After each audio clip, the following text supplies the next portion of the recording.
tuning into A Voice for All. I'm your host, Jamila Gamble. I love having you guys tune in, and I love hearing from you. So if you ever want to get in touch with me, join me on Twitter at MissJamPCCS. You could also find me on Facebook, facebook.com/MissJamGamble. And while you are watching this episode, be sure to tweet. We love to hear from you guys.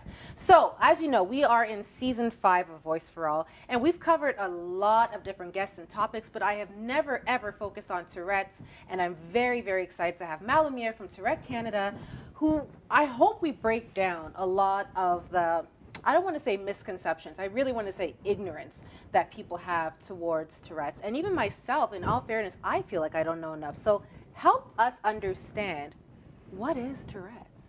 Absolutely.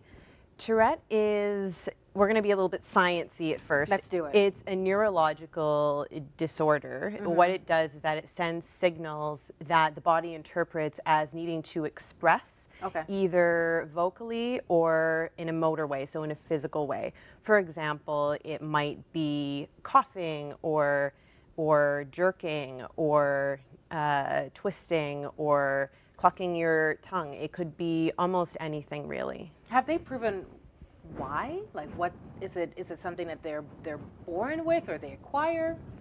There's still a lot of research being done. They're not exactly sure how it's caused, but the sense at this point is that it is genetic. It's got something to do with the genes.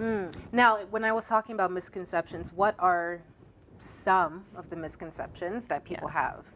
There are a couple of misconceptions. I think one of the more common ones tends to be that, oh, doesn't everyone with Tourette yell obscenities? No, not everyone with Tourette does. Actually, only a very small fraction of people who have Tourette actually have that particular tic.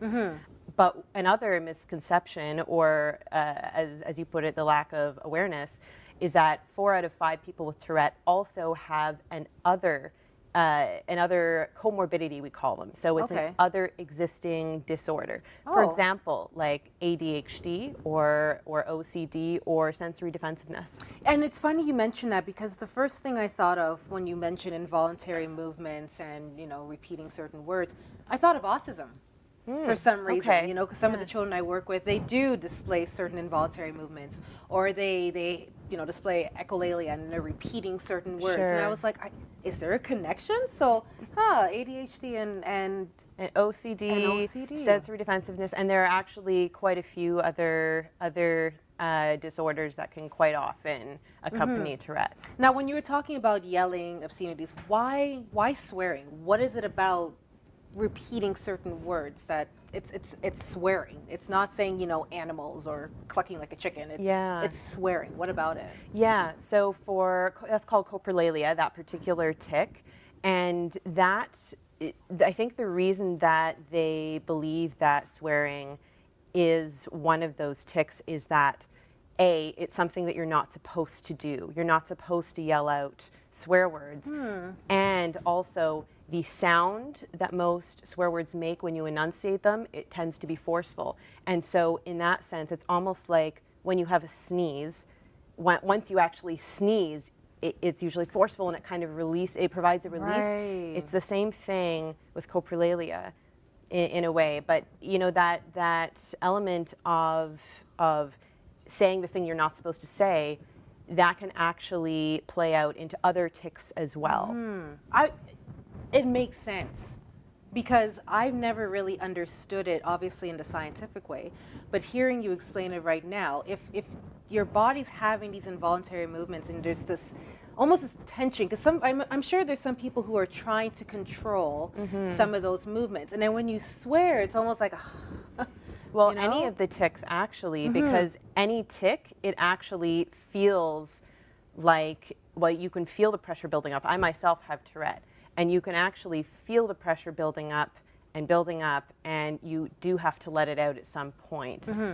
So whether it's a physical tic or it could be a throat clearing tic, it could be anything really, right? Yeah. And that's exactly how it feels like, is that you can feel this pressure and this urge building up, like you have to sneeze, and you're gonna sneeze no matter what you do. Right. Now, I want to go back to your history a little bit, because you just said you have Tourette. Growing up, for anyone who's watching, I don't think we often hear the voices of people who have Tourette and what it's like for them when they're having I don't want to even say an episode, but they're having a moment that people are watching and there's those looks. How was it for you growing up? It was extremely challenging for me growing up because I think that now there's a little bit more awareness in the medical community. At the time, there really wasn't. I actually didn't get formally diagnosed until I was 18. Wow. So at the age of 18, I was sent to a pediatrician. Having said that, it was also very obvious that from a young age, I was clearly ticking. There were other issues going on. Oh, why so long? Well, there were. I didn't grow up in the best circumstances. Okay. Put it that way. Okay. But you know, I think that it was quite challenging because I would be at school and I wouldn't understand why I was ticking. I would wonder, well, why can't I stop clearing my throat? Or why can't I stop moving my hand like this? Why can't I stop jerking my head? And I would be genuinely confused, and I'd be trying to stop myself, and I just couldn't. So it was really, really challenging. And so I have to say that when I was finally actually given a diagnosis, there was a sense of relief. No doubt. Because now I understood, right? No doubt, yeah. Now, are there therapies or exercises that you can do to release the pressure in another way, or to maybe self-soothe? Well, there are a couple of treatments that are available. One of them, I can't remember the exact long name, but it's called CBIT for short. Okay. And it is a cognitive behavioral therapy that is used for particularly challenging tics. Okay. So, for example, if somebody has a tic where they keep touching people, that could be socially very challenging, Definitely. particularly as someone grows up or getting into the labor market. And so that particular therapy helps them to refocus that energy. Often it might be into doing something else. And having said that, it's one of those therapies that it's really only used for particularly problematic tics because it does take a lot of energy.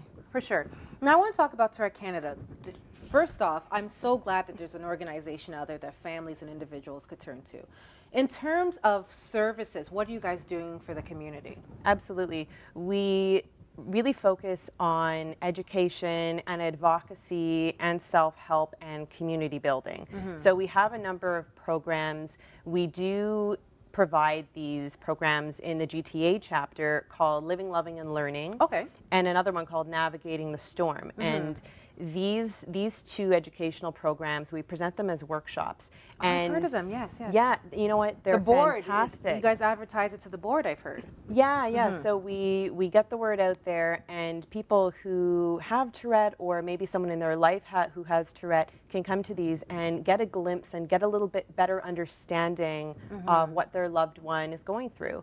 For Navigating the Storm, one of those coexisting conditions that I mentioned, one of them can be rage. And they're called neurological storms. It's just the way that the brain chemistry works. And so that's another workshop that we provide that helps loved ones understand how to navigate those neurological storms. I love the storm vision because I'm seeing it. I can imagine what someone's mind might be going through. There's all those electricity, like little spots that are flaring out. What can the community do to support Tourette Canada? I would say the best thing that the community can do is to educate themselves, become more aware, really try to understand more what Tourette is.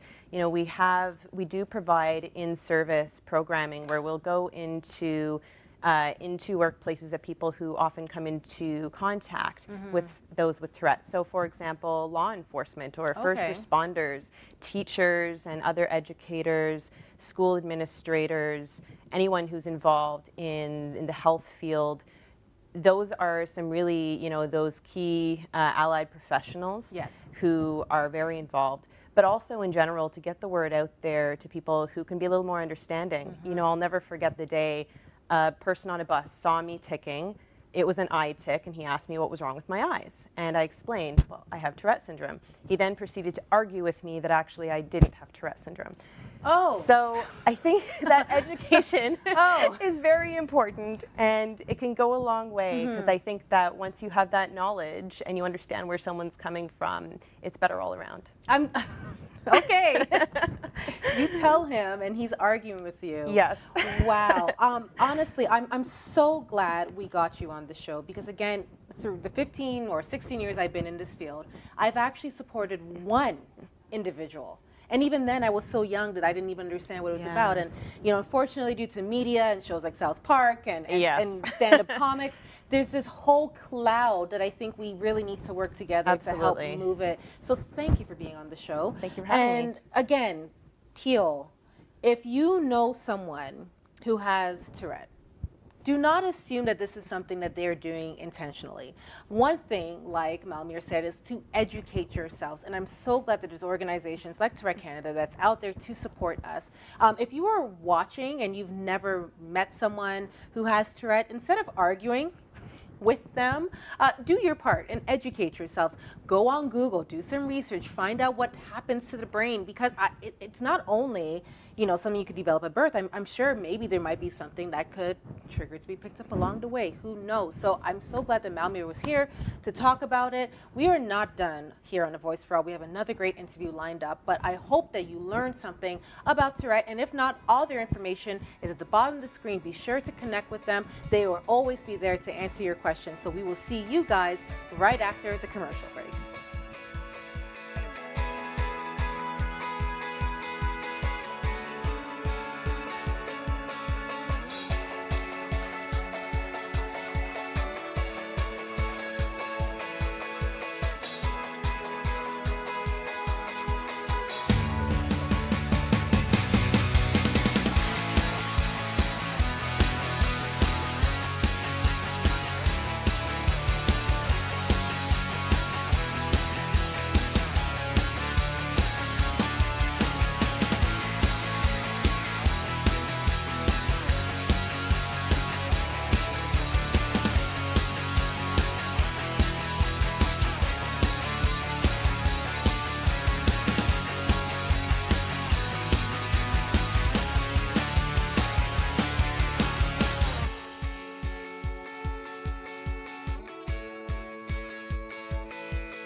Welcome back to Voice for All. I'm your host, Jamila Gamble. I love you guys. Thank you so much for staying after the commercial break. And now we are focusing on a brand new app.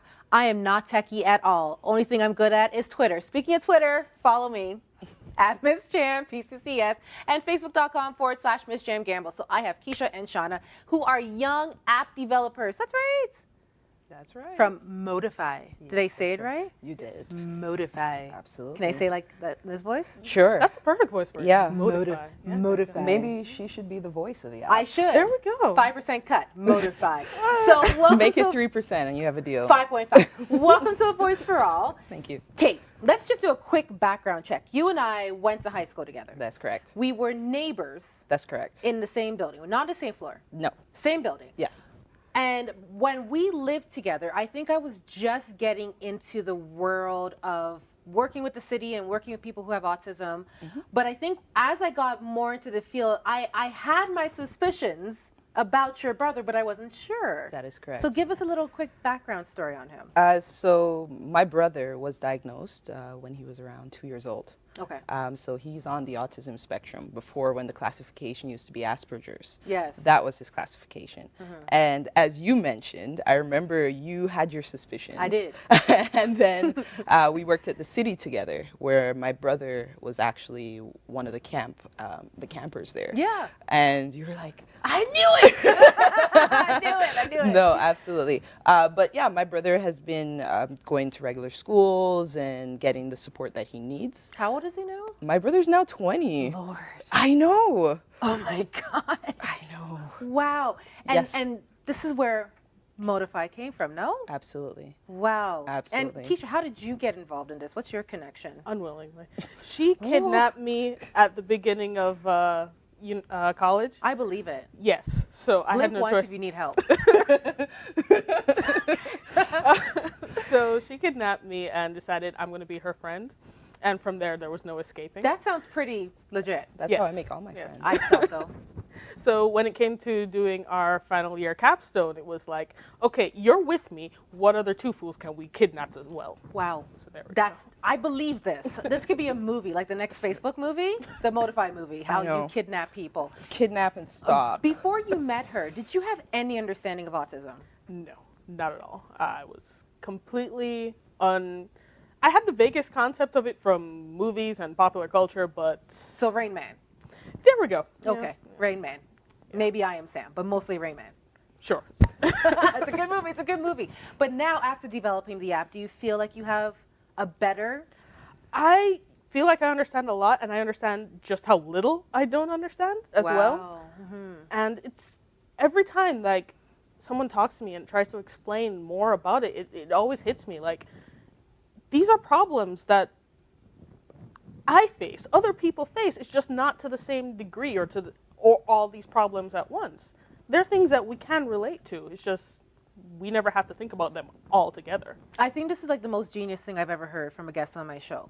Because for the most part, and I'm not just saying this, for the most part, a lot of people who come on my show either have a direct connection or they have a sibling or they work in the field or something. And I always say you don't have to have a connection to care. No. So what you just said has summarized what I have always been saying. So you chose the right person to kidnap. I'm telling you. Now I see it. I'm telling you, I don't just kidnap anybody. Oh my God, makes sense. Break down Motify. Motify. Motify. What is Motify all about? It's a virtual assistant to help people on the autism spectrum throughout life.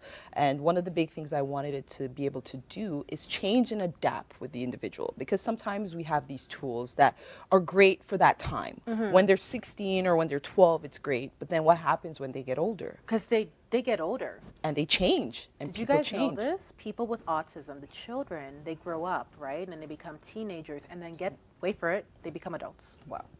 With different problems. Fact. With different problems, With right? different problems and different issues. So one of the main things I wanted this app to do is to be able to can captivate all those things. Mm-hmm. So modules change and adapt when you get a little older. You have the job interview prep when you're younger. You have the social hub to really like what's hit at the movies, things that really mm-hmm. Are there based on where you are in your life at that time. I love this. Now you are the appy person, I'm correcting. Yeah. When you were developing this, how did you see this kind of rolling out? As a person who has no connection to autism whatsoever. Are we talking technically? Yes. Technically, the way I see it is you have different modules that each do a different thing. Basically what we're making is a platform, say like an operating system.